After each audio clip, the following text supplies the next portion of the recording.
After the defeat of the Squadron Supreme, Betty Ross decided to go on a mission given to her by Blue Marvel to investigate a missing persons case regarding a child named Humberto Lopez. Betty accepts as she goes to the helicarrier to get information from director Phil Coulson regarding Humberto. She then gets into a Quinjet as she looks for any sign of him, with the results coming towards an energy spike in Antarctica. So she travels there and finds a tunnel to which she enters. Though she fell through it, she ended up in a forgotten land, the Savage Land. She roams across the area until she notices some dinosaurs about to attack a kid, who she sees is Humberto. As she rushes to help him, she sees him growing a dinosaur tail and knocking some velociraptors back. Betty goes to Humberto and tells him that she's here to bring him home. But before they can make a way back, Betty gets ambushed by a saber-toothed tiger. Betty manages to fight the tiger off her, but she notices two people, seemingly natives, threaten Humberto.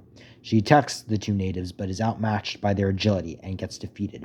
Betty asks who they are, as the natives reveal themselves to be Kazar and Shauna the She-Devil.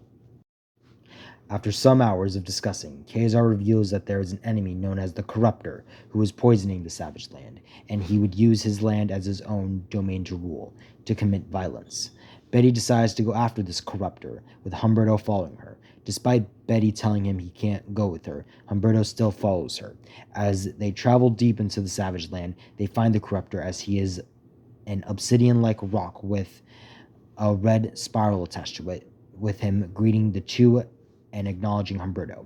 Humberto recognizes the man as Jackson Day, someone who was on the expedition. Corruptor confirms his identity, as he reveals that during the expedition, he found this rock that gave him his abilities, and says that the rock is a key that will bring the Dark God back to unleash eternal darkness. The group fight the Corruptor, but Betty is touched by the Corruptor as it makes Betty become more enraged and lose control, almost hurting Humberto, but he manages to get through to Betty, and she regains control and knocks out the Corruptor. As Betty turns around, she sees Kazar and Shauna enter as they thank them for defeating the Corruptor.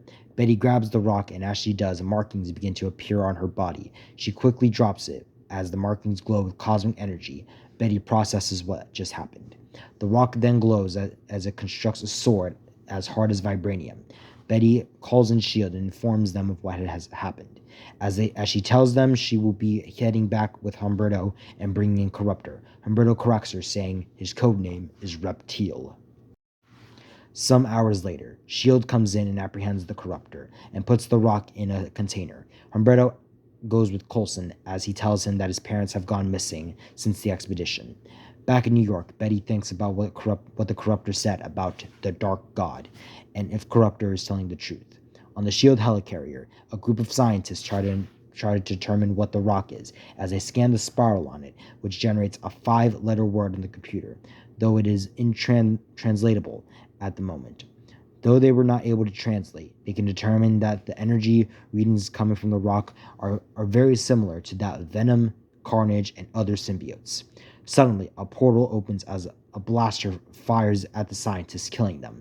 The shooter steps out, revealing King the Conqueror, who takes a rock and puts it in a time container as he steps in the portal, determined to find whoever touched the rock.